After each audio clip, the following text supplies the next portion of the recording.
Students, हम complex numbers की कुछ इम्पॉर्टेंट प्रॉपर्टीज को डिस्कस कर चुके हैं और वो सारे रिजल्ट्स हैं जिनको हम आगे यूज करने वाले हैं। अब यहाँ हम कॉम्प्लेक्स नंबर की एक इम्पॉर्टेंट प्रॉपर्टी को डिस्कस करते हैं। वो ये है कि जितने जो कॉम्प्लेक्स नंबर्स हैं उनको हम एक प्लेन पे रिप्रेजेंट कर रहे हैं और हमने देखा था कि उसमें हमने इस एक्सिस को रियल एक्सिस और इसको इमेजिनरी एक्सिस कहा था और इस प्लेन को हम कॉम्प्लेक्स प्लेन या आर्गन्ड प्लेन कहते हैं। अब हम ये देखेंगे कि इस प्लेन पर के सारे पॉइंट्स को हम एक स्फीयर के हर पॉइंट से वन एसोसिएशन कर सकते हैं, यानी सारे जो कॉम्प्लेक्स नंबर्स हैं उनको स्फीयर के पॉइंट से रिप्रेजेंट कर सकते हैं। इस सब को हम स्टीरियोग्राफिक प्रोजेक्शन कहते हैं। स्टीरियोग्राफिक प्रोजेक्शन को समझने के लिए सबसे पहले हम एक स्फीयर ले लेते हैं और एक स्फीयर जो हमने लिया उसका सेंटर ओरिजिन पर है और एक हमने इसका ये वर्टिकल डायमीटर ले लिया।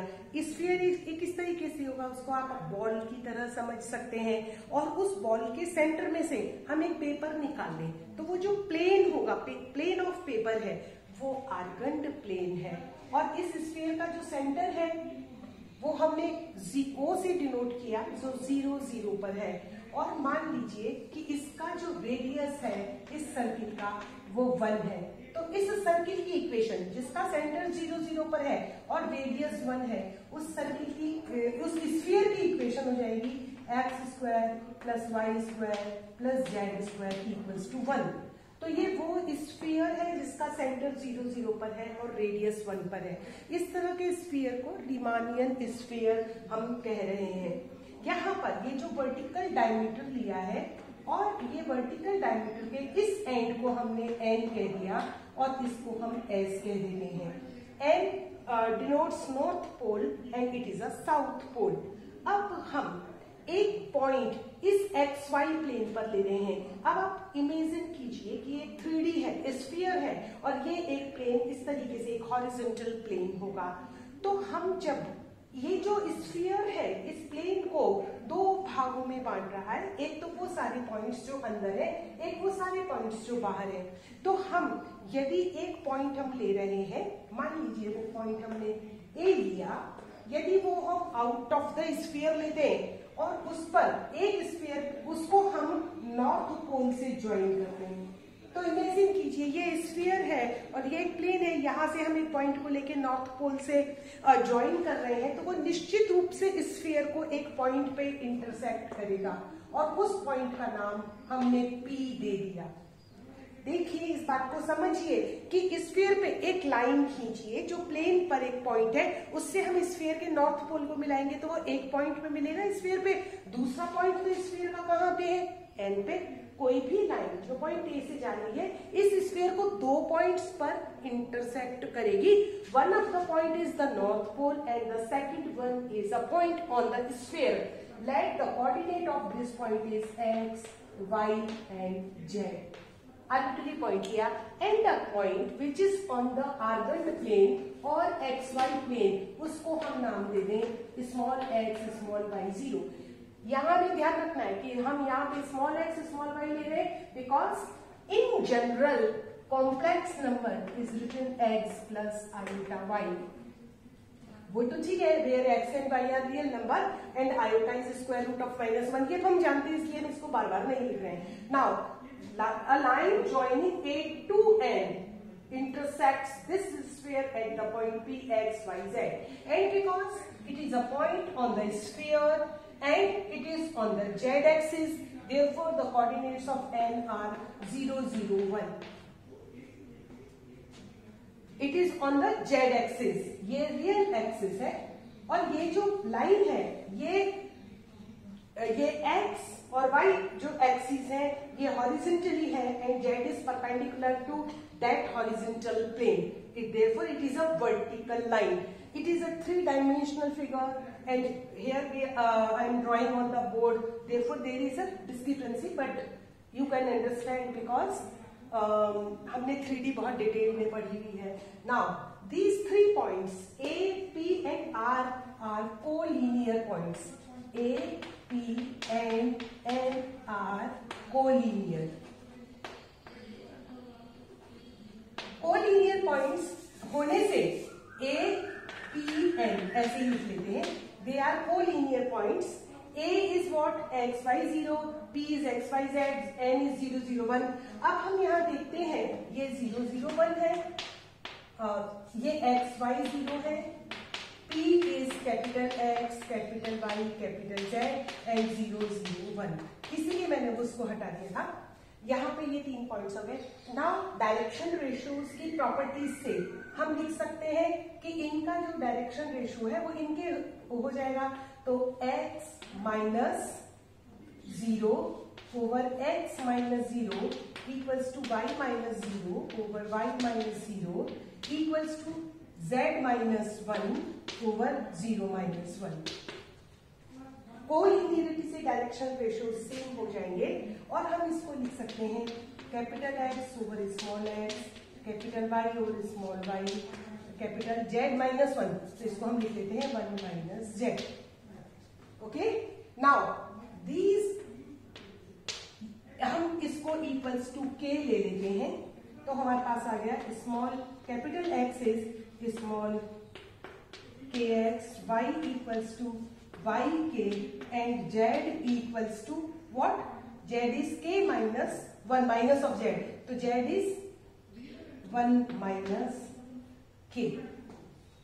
Right? Up because this x, y, z point lies on the sphere. Therefore, उस इक्वेशन को हम सेटिस्फाई करवा देते हैं. X, Y, Z lies on the sphere. Therefore, xk whole square plus yk whole square plus 1 minus k whole square equals to 1. Now we simplify it. तो ये हमारे पास हो जाएगा k स्क्वायर के कोफिशिएंट्स को कलेक्ट करें. x square plus y square plus 1. फिर k के कोफिशिएंट्स को कलेक्ट करें तो minus of twice k plus 1 equals to 1. यही हो जाएंगे कोफिशिएंट्स. 1 1 कैंसिल हो गया and it is equals to twice of k और minus of twice k equals to 0. Now this implies k x square plus y square plus 1 minus 2 equals to 0. Now either k is 0 or this equals to 0, but k is not equal to 0. नहीं, k 0 लेते हैं, capital X capital Y ये सब 0 हो जाएंगे. तो यहाँ पर ये पॉइंट हमें दे देता है k equals to 2 over x square plus y square plus 1.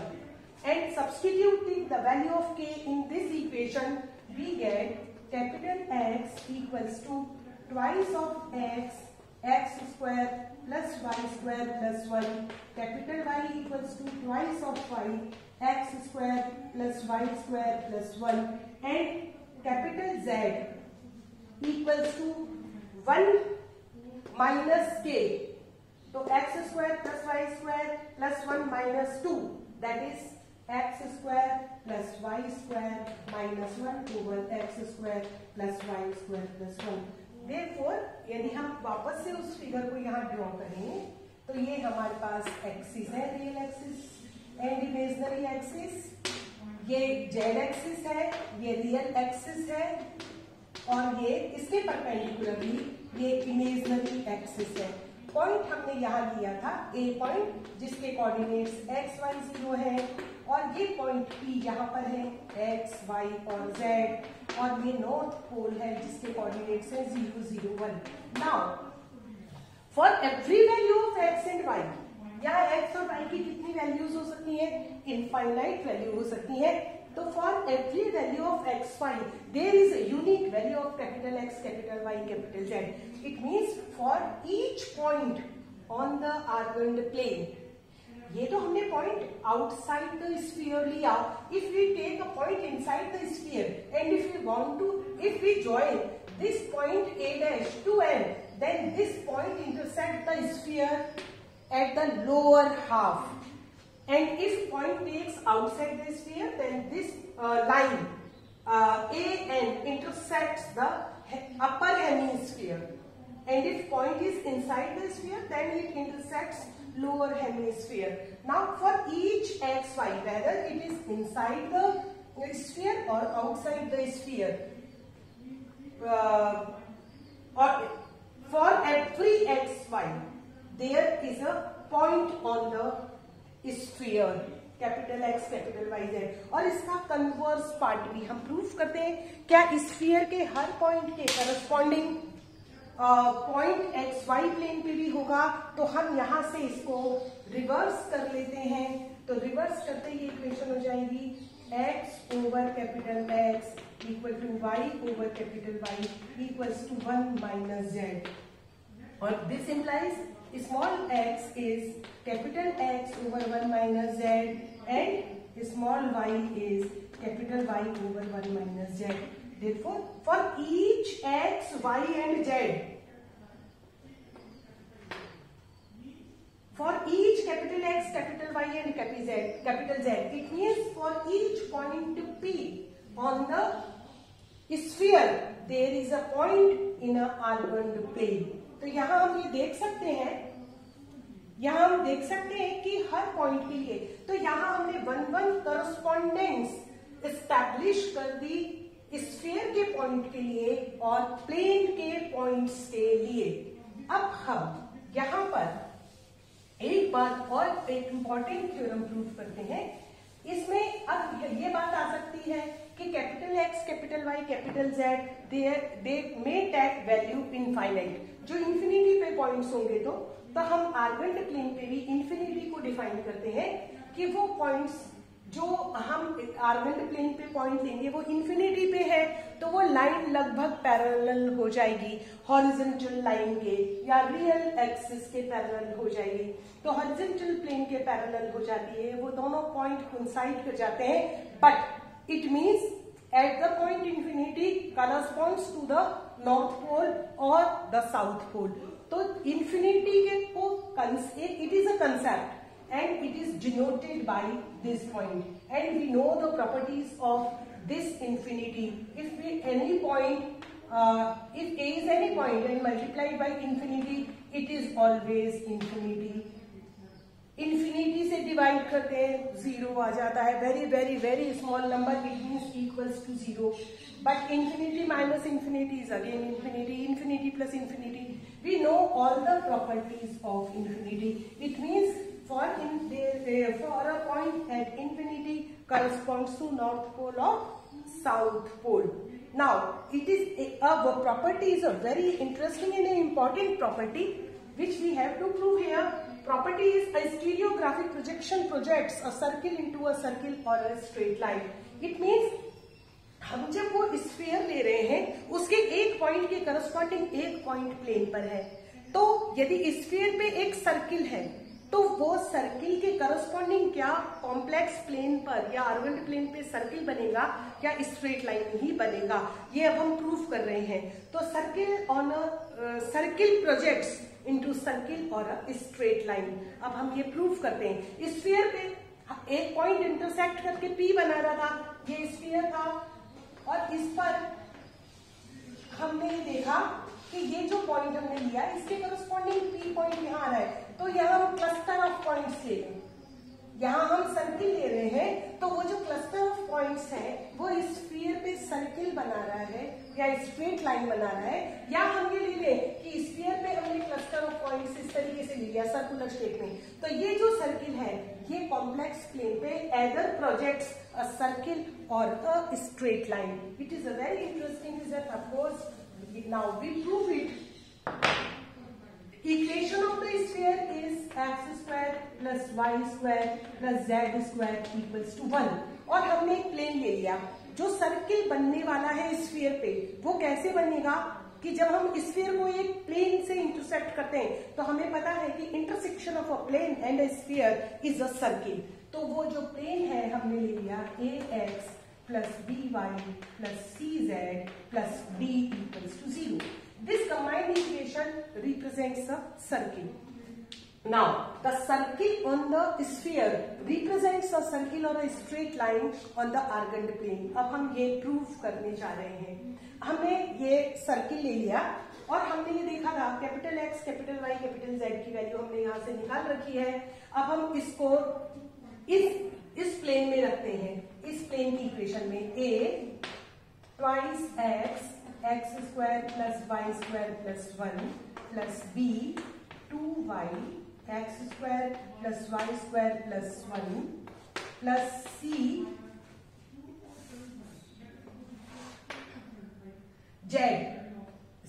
x square plus Y square minus 1 over x square plus Y square plus 1 plus d equals to 0. Now simplified, we get twice ax plus 2by plus c x square plus y square minus 1 plus d x square plus y square plus 1 equals to 0. Or we arrange the coefficients in a manner x square plus y square के coefficients हो गए c plus d. ठीक है, ये coefficient हो गए c x square plus Y square D X square plus Y square plus twice ax plus twice by plus d minus c equals to 0. Now the coefficient of x and y, इसको और भी हम अच्छी तरह से लिखे, समझने के लिए लिख लेते हैं। चलिए ऐसे लिख लेते हैं। Now we know that it is an equation of circle because the coefficient of x square and y square are the same. Therefore it is a circle. और अब हम इसको ये देखें, यहाँ पर हमने ये देखा कि ये जो सर्किल था जो कि रिमानियन स्फीयर पे था, वो आर्गंड प्लेन पे एक सर्किल को रिप्रेजेंट कर रहा है। पर ये सर्किल कब तक रहता है, अब हम उन कंडीशंस को डिस्कस करते हैं। तो यहां हम इन कंडीशंस को डिस्कस करते हैं। When c, there are two conditions, either c plus d equals to 0 or c plus d not equal to 0. When c plus d equals to not equal to 0, then it represents a circle. और ये जो circle हो जाएगा, it means is a circle on a Riemannian sphere projects a circle on a argand plane. तो यहाँ when c plus d equals to c plus d is not equal to 0, then circle represents a circle. और कैसा circle होगा उसमें भी अब हम ये देखते हैं। देखो इस सर्किल की इक्वेशन को हम सिंप्लीफाई करें तो ये हो जाएगा X square plus 2a over c plus D X plus Y square plus 2b c plus D Y plus d minus c equals to 0. इसको हम परफेक्ट स्क्वायर की फॉर्म में लिख दें, इसको परफेक्ट स्क्वायर की फॉर्म में लिख दें, तो हमारे पास जो सेंटर आएगा वो हम आसानी से निकाल सकते हैं। इसकी जरूरत हमें आगे भी पड़ेगी। हम ये देख लेते हैं। ये हो जाएगा x plus a over c plus b whole square plus y plus b over c plus d whole square plus d minus c minus a square over c plus b whole square minus b square c plus d whole square equals to 0. तो हमारे पास circle की equation आ जाती है और हम ये देखते हैं कि इसका जो सेंटर है वो minus a over c plus D minus b over c plus D पर है और इसका radius square root of this number आता है। तो रिमानियन स्फीयर का सर्किल एक सर्किल को रिप्रेजेंट कर रहा है और यही circle if a and b equals to 0 हो जाए, तो इफ a एंड a भी 0 हो जाए और b भी 0 हो जाए, तो उस केस में क्या हो जाएगा, a भी 0 हो गया, b भी 0 हो गया। तो उस केस में ये सर्किल को रिप्रेजेंट करता है जिसका की सेंटर 0 0 पर होगा। ठीक है, इसी तरीके से if c plus d equals to 0 हो जाए, then if c plus d 0 हो जाए तो क्या होगा कि ये किसकी इक्वेशन बन गई, 2ax plus 2by plus d minus c equals to 0. It means it is a straight line. तो यहां पर हम ये देखते हैं कि जो इस रिमानियन स्फीयर पे सर्किल है वो या तो सर्किल होगा या तो स्ट्रेट लाइन होगा. किस पे डिपेंड करता है? If c plus d is not equal to 0 then it is a circle and c plus d equals to 0 then it is a straight line. अब हम इनकी कंडीशंस को आसानी से निकाल सकते हैं कि यदि स्ट्रेट लाइन की पर्टिकुलर कंडीशंस की कब पैरेलल एक्स एक्सिस होगी, कब पैरेलल वाई एक्सिस होगी, तो ये हम आसानी से इनको निकाल सकते हैं. तो आज हमने स्टीरियोग्राफिक प्रोजेक्शन डिस्कस किया. वो स्टीरियोग्राफिक प्रोजेक्शन हमें ये बताता है कि हमेशा जो आर्गेंडल प्लेन के पॉइंट्स है उनके करस्पॉन्डिंग एक स्फीयर पे, जो कि रिमानियन स्फीयर है, जिसका सेंटर ओरिजिन पर है और जिसका रेडियस 1 है, उस पे उसको रिफ्लेक्ट करता है. और रिमानियन स्फीयर हमेशा either projects a circle into a circle or a straight line. Thank you.